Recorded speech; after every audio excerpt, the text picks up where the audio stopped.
Alright, so today I'm gonna tell you the story of the haunting at the jail I work at. So, if some of you do not already know, I'm a correctional officer at a jail. I'm not gonna say which jail because then you're gonna know where I am, and I don't want that. So, this is obviously not an exact layout of the jail. This is literally the only horror game that I can find that's based in a jail. It's literally the only one I could find. It's kind of sad because you would have thought they would have made a lot more games about being in jail.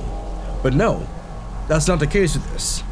So I'm gonna try my best to explain, everything that went down and the backstory behind it with what I got in here.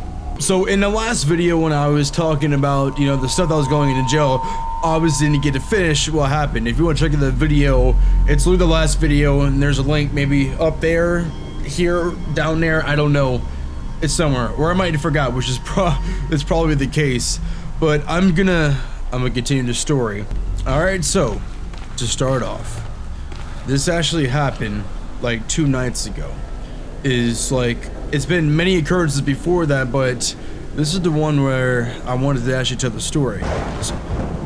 Okay, I forgot about that. Okay. Alright, so as an officer you have to make rounds at night, and I am on a night shift, so you had to make your rounds. You make your rounds to check up on the guys. You would have like you have a little button. Look at what the fuck? Why, dude? I'm trying to tell a story. Are you kidding me, man? I forgot about that. I actually played through this game and I forgot about that. But anyway, so I'm going to hit my rounds, and there's like 4 separate blocks on west side, which is, you have the normal side, which is FA through FD on one side, and you got segregation on the other side. So it's gonna look like this. Pretend like my little space is right here in this little area right here.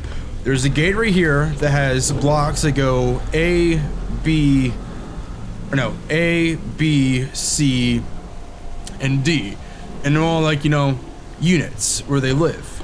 So again, pretend this is my unit right here, and there's also another gate right here. And straight back this way would be the exact layout of this side over here, except this side is segregation. So we're gonna pretend that this is where, the segregation block is. So I'm going down, and occasionally you have the little light flicker or whatever, which is already kind of spooky, and you would have to like open the doors to get into the cells and shit like that. Obviously you're not going in a cell, but it's like a little area. Pretend like there's a door right here. There's a door here that you open, and then you would come in, you would check on, your blocks, whatever. So I'm going through, and I'm seeing a door that's in the very far side, FK. So I'm seeing this door. I'm seeing this door right here that you would have to open, to get in the cells are here. It starts opening back and forth. It would go from here to here to here to here to here to here. And as I approached closer, it would just randomly stop. And I go in there, I talk to inmates. I was like, does this door always do that? And they're all freaking the fuck out. I totally forgot what they were saying, but they were just freaking out, and they were just, saying, their, usual spew. But then I go talk to some other officers about it. Let me out. Oh, well, that's locked. Okay, so I go to talk to some officers about it, and then one of the higher ranking guys was like, oh, it's probably just a wind draft. Because when you open a door that's like back there, he's saying that it's like a wind draft that will open and close that door. But it doesn't make sense because that's the only door it does it to. So I go open this door right here. I do that. I open it and I slam it hard. I probably woke him up, but that's alright. And I go over there and it's not doing it anymore. Alright, well, that's kind of interesting. And I go to pretend like there's a door right here that goes into there again. And there's another door right here that leads to the one across from it. I open and slam this door. Well, not actually slam it, I vented up and down, up and down, up and down. And it does nothing to the door. It is a metal door. It is a metal door. So it's not doing anything. So I knew that they were lying about that, and then I talked to more people. I talked to more people about it, and they're telling me about this officer. They're talking to me about this officer named Officer Conley.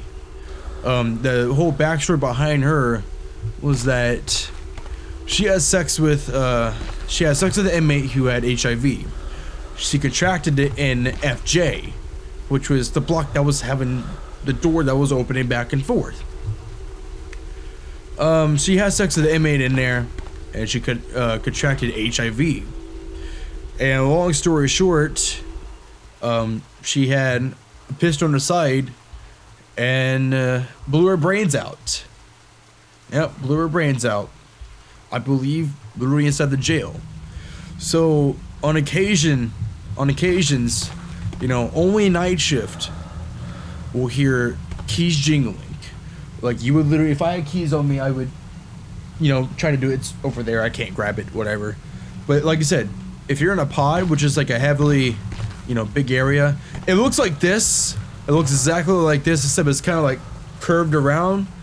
How can I do this so you can see it right? It's curved around like that, and this whole like back area would be gone. It would be like bigger, and it's a pod. It's big. Sometimes you would hear keys jingle on the upper pods, but nobody is in there. There's no officer in there, and then there's occasions where you would actually hear people talk. You would look outside, and nobody's talking, and you'll see the motion lights that, you know, when somebody comes walking across, it would flash on. Sometimes when you're in a pod, 2 a.m., you look outside, you would see the motion lights go on, and nobody's out there. And it's not like a fly could trigger it and that would be the reason, because I haven't seen any insects in the jail besides roaches, which is a common thing, but I haven't seen any flies. And even, you know, a cockroach or a mouse or mice, rat couldn't trigger the light. It would have to be literally a person. It would literally have to be a person to trigger it. So with that said, I know there's something inside of it. And like I said, there's been other officers who told me about it. Like, yeah, like I've heard the same shit too. Even inmates haven't heard the same thing.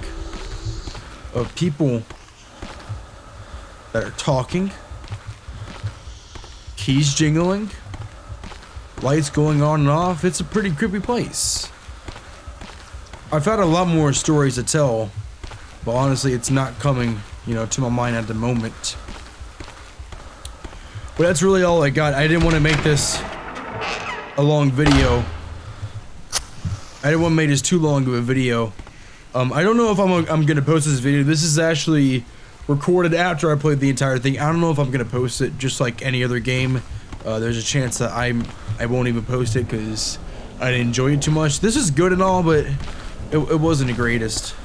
So thank you guys for watching. If you enjoyed this, make sure to drop a like, make sure to drop a subscription, make sure to share with all your handsome biscuits. With that said, I hope to see you in another horror gameplay or horror talk. Goodbye.